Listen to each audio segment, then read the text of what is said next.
Okay, everybody, this is Sheets, and we're going to be doing week 6 of Survivor. Pretty lucky and successful week last week. We had our two main ideas were one was Minnesota, who just got extremely lucky. Um, Also, we like Baltimore a little bit, who got extremely lucky. And then even our whatchamacallit, our super aggro pick in Atlanta got through. That was the easy one. So overall, pretty solid week. We didn't really get anybody significant knocked out. The Patriots were extremely popular, and they were on the precipice of getting knocked out, which would have been nice. But aside from that, we just kind of, we survived, and more important than surviving, we kind of positioned ourselves in the future in a really meaningful way. So we're going to do the same analysis this week. We're not exactly quite worried about endgame yet, but we're going to get there sooner than later. So how do we do this again? We are going to remind everybody what's important. We want good EV teams. We want teams that have a good combination of both immediate EV and low future value. Immediate EV being the good combination of winning chances and with a function of popularity. You want the lowest popularity possible given equal win chances and vice versa. And again, when you rank them by EV, that already takes into consideration win percentage and popularity numbers. And then again, as you plan out the rest of your map, you want to pick teams that you're not going to want to use in the future, whether it be because there's no good spots for them at all, or, and this is kind of advanced stuff, if the only spot that they are available is a spot where they would be highly owned. That's what we talked about last week with respect to Atlanta, that even though it looked like they had one really one really strong spot to use them later, the fact is that everybody would have them available and everybody would be playing them then. So you'd probably end up fading them anyway. So for you, or for us, they really had no future value. So you were able to use them this last week. So in any case, let's just take a look. Let's first rank these teams just by EV. And we're going to use the Office Football Pool percentage source. You could use average as well. You get mostly the same thing, not a big difference. And again, as we get closer to the end, these popularity numbers are not going to be particularly relevant because you're going to have to know in your own pool what teams are available. And that's where it kind of gets fun, is try to predict who everybody else individually is going to be picking so you can fade against them and things like that. So you'll see that there's two teams that kind of stand out with respect to EV, and that would be Tampa and Buffalo. And the reason why is not only they have big winning chances, but almost nobody has. That's why they're going to rank really high EV. And then we'll get back to how to rank these guys in the future. And then you have kind of this like neat little glut, not even a glut, like everybody's kind of similar, from the Rams all the way down to even the Colts.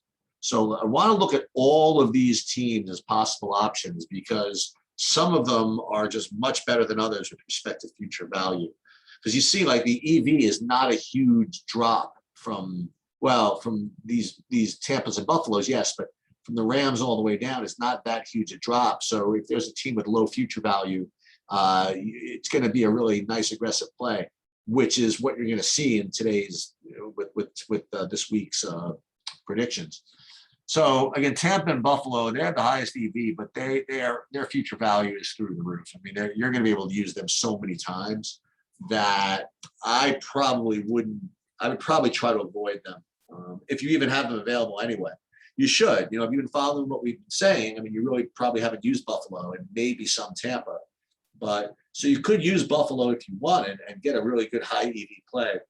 But I think you'd regret that as we get a little further down the road, because you're going to want to use these guys later. Like imagine it comes to week 18 and you could have used Buffalo minus 17 points against the Jets.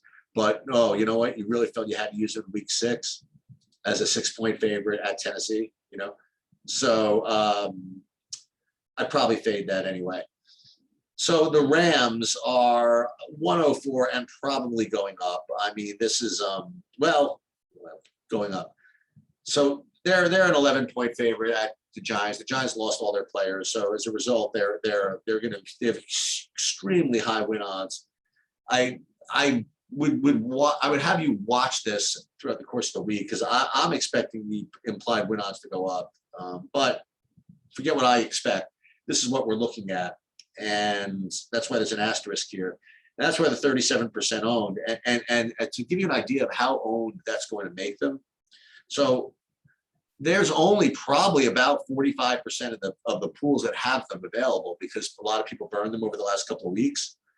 So you think about this. Yes, they are a good high EV play, but they're going to be like extremely used after this week. And the reason I bring that up is because look at all these other opportunities you have to use them. You could use them in week 7. You know, obviously it's a 14-point favorite against Detroit. You could use them as an 11-point favorite or 16-point or whatever against Houston.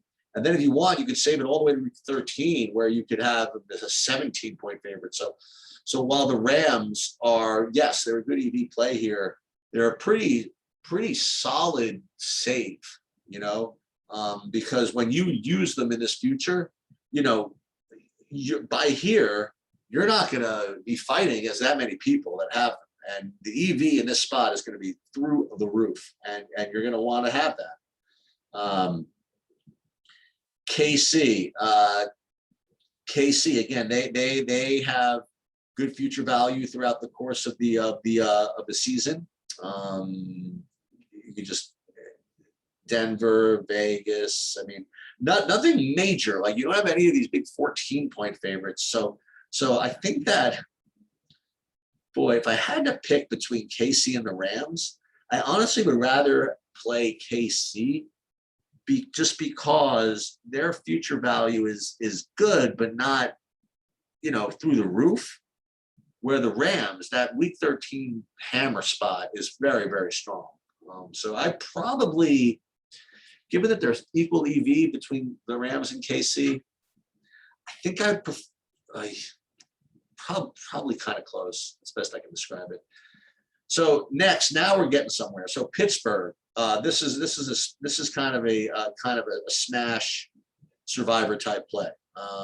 Now, again, when I'm talking about what's a smash play, I'm not saying that I think they're particularly likely to win. They're only about 2/3 of the time they're going to win, and this is something you really have to get used to with Survivor Pool. Is forget what you know about sports betting, and forget what you think you know. Just accept the odds for what they are. So, but the thing is that their EV, because of low popularity, makes them very close to the Rams and KC. And when you look at their future value, okay, it's very, very weak. The only time you can use them probably is going to be in week 10.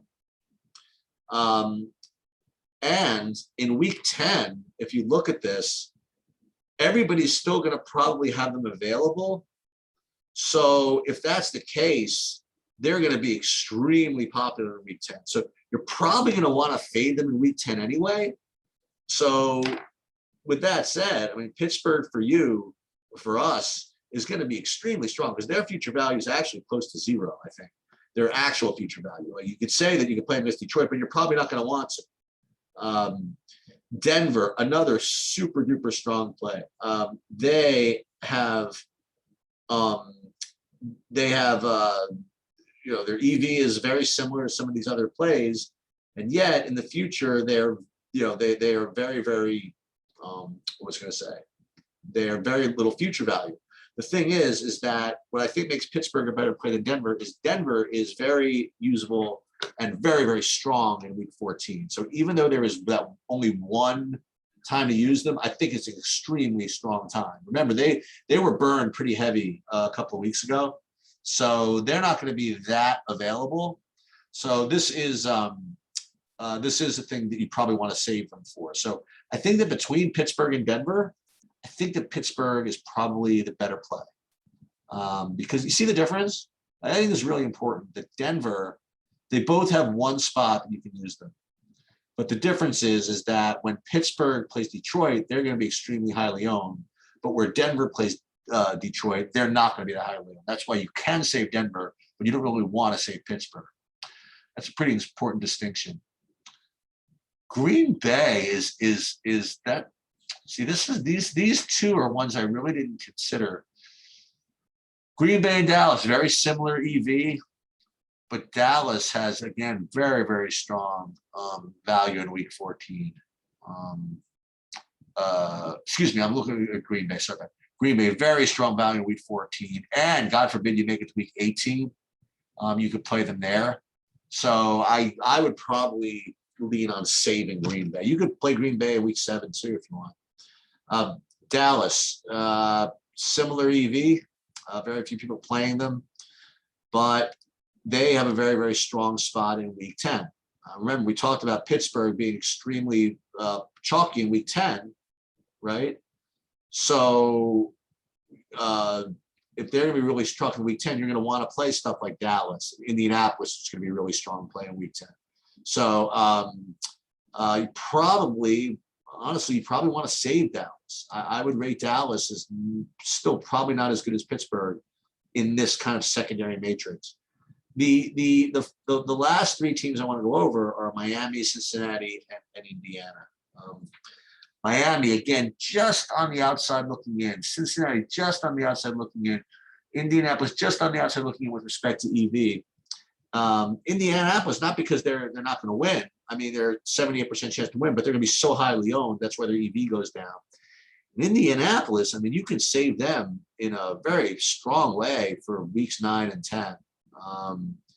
Week 9, again, extremely strong option. Why are they going to be extremely strong? Okay, again, everybody's using them this week for openers.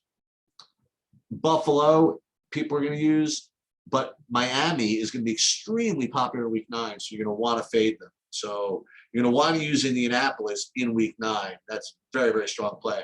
Or Indianapolis, if you want to save to week 10, then you're really, really in business. Because remember, Pittsburgh's going to be highly owned. Buffalo's going to be highly owned. So very, very strong to save Indianapolis.